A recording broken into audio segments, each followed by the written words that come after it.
मैं ये कह देना चाहता हूं कि हम अपना बोरिया बिस्तरा गोल करके जम्मू सेक्रेटरीट के बाहर शांतिपूर्ण धरना देंगे और अनशन करेंगे, और अनशन हमारा तब तक जाहिर रहेगा जब तक हमारी जो इस मांग को पूरा नहीं किया जाएगा। रियासी अपडेट्स में आपका स्वागत है और मैं विकास दुबे। आज 15 सितंबर है और 15 सितंबर को इंजीनियर्स डे के रूप में मनाया जाता है। इसी दिन के उपलक्ष्य में हमारे साथ बात करने के लिए अरनास के युवा इंजीनियरिंग जिन्होंने की हुई है अंग्रेज सिंह सियाल हमारे साथ बात करने के लिए जुड़े हैं। अंग्रेज जी, आपका स्वागत है रियासी अपडेट्स में। नमस्कार, मैं अंग्रेज सिंह सियाल इंजीनियर और सेल्फ हेल्प ग्रुप से भी ताल्लुकात रखता हूँ। मैं सबसे पहले बता दूँ, आज सुबह से देख रहा हूँ सोशल मीडिया के माध्यम से लोग इंजीनियर डे की खुशियाँ बना रहे हैं, लेकिन जहाँ पर तक मैं बता दूँ, मैं आज बिल्कुल भी खुश नहीं हूँ। मैं एक इंजीनियर यानी कि जम्मू कश्मीर का एक इंजीनियर होने के नाते बिल्कुल भी खुश नहीं हूँ, और मैं खुश इसीलिए नहीं हूँ जिस तरह से पिछले कुछ समय में मौजूदा सरकार की तरफ से जो एक इंजीनियर के लिए जो नीतियाँ जो लाई जा रही हैं, इसे लेके हम काफ़ी ज़्यादा दुखी हैं। आज हमें और पूरे जम्मू कश्मीर के अंदर जितना भी जो इंजीनियर यूथ है, उन्हें कहीं ना कहीं खुद पे जो पश्चाताप हो रहा है कि आखिर उन्होंने इंजीनियरिंग क्यों की। मैं बात कर लूँ, चाहे मौजूदा सरकार हो चाहे पुरानी सरकारें रही हों, ये कहीं ना कहीं हर प्लेटफॉर्म पे कहीं ना कहीं इंजीनियर युवाओं को रोज़गार देने में फेल हुई हैं।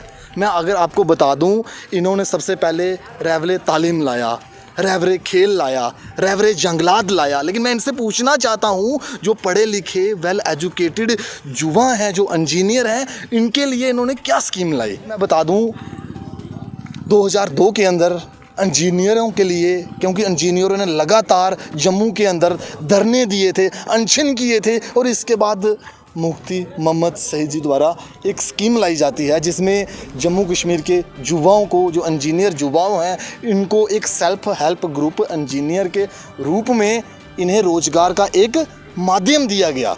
लेकिन हुआ जे, मौजूदा जो हुक्मरान हैं, जो मौजूदा जो बाबूशाही है जो चल रही है जम्मू कश्मीर के अंदर, इन्होंने रातों रात जो 15,000 से ज़्यादा जो इंजीनियर थे और उनके साथ जो जुड़ी हुई लेबर थी, और प्लस उनके साथ जितनी भी उनकी जो फैमिली थी, इन्हें रातों रात, मैं कहूँगा लगभग 1.5 से 2 लाख लोगों के पेट पे इन्होंने लात मार दी। आपको क्या लगता है कि बीजेपी सरकार नाकाम नहीं? देखो, मैं कहूँगा कि जो मौजूदा इस समय जो जम्मू कश्मीर के अंदर जो बाबूशाही, जो उच्च स्तर की जो बाबूशाही चल रही है, वो कहीं ना कहीं युवा विरोधी इस समय चल रही है। उनकी हर एक नीति जो है जम्मू कश्मीर के युवाओं के विरोध में है। मैं आपको बता दूं, पिछले दिनों जैसे सेल्फ हेल्प ग्रुप के ऊपर इन्होंने रातों रात एक बार किया गया। इनका दरअसल था कि इनको जो जितने भी जो एक विंग होते हैं ये इंजीनियरिंग के, इनको इकट्ठे करने थे, लेकिन इन्होंने एक चाल कहूँ मैं, एक साजिश कहूँ मैं, इसके तहत बीच में एक लाइन ऐड कर दी गई और उसमें ये लिख दिया गया कि जो सेल्फ हेल्प ग्रुप के जो इंजीनियर हैं, इन्हें अबॉलिश्ड कर दिया जाता है। मैं आज ये पूछना चाहता हूँ, मौजूदा जो हुक्मरान है, मौजूदा जो बाबूशाही जो चल रही है जम्मू कश्मीर में, इनसे मैं पूछना चाहता हूँ, आखिर हमारी गलती क्या है? हमने क्या किया? हम पढ़े लिखे और वेल एजुकेटेड युवा हैं, आखिर हमसे ऐसी कौन सी गलती हो गई? हम 18% पूरा GST देते थे, हम 20%, 25%, 30% बिलो जाके हम काम उठाते थे और उसे अच्छे तरीके से ईमानदारी से करते थे, और मुझे लगता है कहीं ना कहीं हमारे काम से इन लोगों को मलाई नहीं मिलती थी, जिसके कारण इन्होंने रातों रात ये कानून लाके हम युवाओं के पेट पे लात मारी है। मौजूदा समय में जो ये उच्च स्तर की जो बाबूशाही ये जो चल रही है, ये युवाओं को कहीं ना कहीं युवा की आवाज़ को दबाने की एक सोची समझी साजिश हो रही है। जी मैं आपको बता दूं, हम उस समय जो उपराज्यपाल महोदय हैं, उनसे हम मिलना चाहते थे, जिसके लिए हमने मेमोरेंडम भी लगाया था, लेकिन इसके लिए मैं डिस्ट्रिक्ट एडमिनिस्ट्रेशन को तो नहीं, लेकिन जो उच्च स्तर के जो बाबूशाही है, जो बाबू राज जो चल रहा है, चाहे वो सेक्रेटरी हो, चाहे वो एडवाइज़र हो, इसके लिए मैं उन्हें सीधा जिम्मेवार ठहराना चाहूँगा। क्योंकि उनकी नीतियों की वजह से आज जम्मू कश्मीर का युवा परेशान है, हताश है और निराश है। अब नौकरियां आएंगी, सुना होगा असर आपने भी, अब नौकरियां आएंगी। आज से लगभग डेढ़ साल पहले हम युवाओं को एक सुनहरा सपना दिखाया, अब नौकरियां आएंगी। लेकिन आप भी जहां हैं और हम भी जहां हैं कि यहाँ पे सबको पता है कि जम्मू कश्मीर के अंदर कितनी नौकरियां आई। मैं बता दूं यहाँ पे 6 से 7 साल हो गए और इंजीनियर के लिए यहाँ पे एक भी वैकेंसी यहाँ पे नहीं निकाली गई जो जम्मू कश्मीर के अंदर। लेकिन ये कहते हैं अब नौकरियां आएंगी, 50,000 नौकरियां आएंगी। आखिर ये 50,000 नौकरियां किधर को चली गई ये हमें नहीं दिख रहा है। आपको लग रहा है कि हमेशा युवाओं को धोखे में रखा जाता है? बिल्कुल बिल्कुल, ये चाहते ही नहीं है कि युवा पढ़ लिखे, कुछ रोज़गार कमाए। ये चाहते हैं युवा हमारे पीछे रहे, हमारे पीछे चलता रहे, हमारे पीछे घूमता रहे और हमारे पीछे पीछे ही रहे।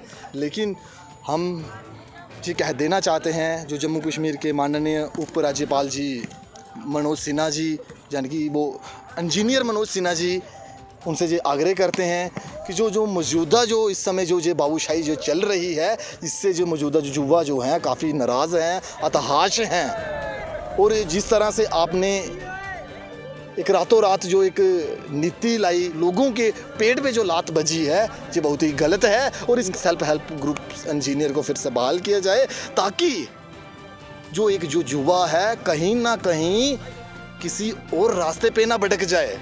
ये जो युवा है, ये पढ़ा लिखा युवा है, ये काम करना चाहता है, ये देश की प्रगति में अपना योगदान देना चाहता है, ये समाज के अंदर एक अच्छा समाज और एक अच्छा वातावरण चाहता है। लेकिन इस तरह से कानून लाके आप युवाओं को भटकाने का, गलत रास्ते पे ले जाने का काम कर रहे हैं, क्योंकि ये युवा कुछ अच्छा करना चाहता है। और जिस तरह मैं बता दूं, पिछले 6-7 महीने में लॉकडाउन होने के कारण युवा के ऊपर मानसिक संतुलन भी ठीक नहीं है।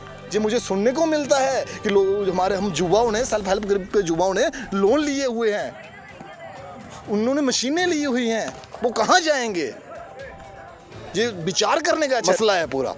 और इस पे जितने भी जम्मू कश्मीर के लीडर हों, चाहे बलवंत सिंह मनकोटिया जी हों, चाहे राणा जी हों, चाहे रैना जी हों, चाहे श्यामलाल शर्मा जी हों, उन्होंने सभी ने यही कहा है कि जो ये कानून जिस तरह से रातों रात ये कानून लाया है, ये युवा विरोधी कानून है और उसे फिर से बहाल करना चाहिए सेल्फ हेल्प ग्रुप इंजीनियर को, ताकि वो देश की तरक्की प्रगति का भाग्य में हिस्सा ले सकें और देश को और अपने समाज को उज्जवल बना सकें। कि इन बातों पे सरकार कोई ध्यान नहीं देती है, तो आप क्या करने वाले हैं? हमने हर तरीके से कोशिश की है कि हम एक शांतिपूर्ण तरीके से सरकार तक अपनी जो मजबूरी है, जो हमारी जो परेशानी है, जो हमें परेशान होना पड़ रहा है, हम सरकार तक पहुंचाएं, चाहे वो मीडिया के माध्यम से हो, चाहे वो सोशल प्लेटफॉर्म, हर तरीके से, चाहे वो मेमोरेंडम लगा के हो। लेकिन अगर ये मौजूदा सरकार अगर ये हमारी बातों को नहीं मानती है, तो मैं ये कह देना चाहता हूँ कि हम अपना बोरिया बिस्तरा गोल करके जम्मू सेक्रेटरीट के बाहर शांतिपूर्ण धरना देंगे और अनशन करेंगे। और अनशन हमारा तब तक जाहिर रहेगा जब तक हमारी जो इस मांग को पूरा नहीं किया जाएगा। ये थे अंग्रेज सिंह जी। मुझे दे इजाज़त। जय हिंद, जय भारत।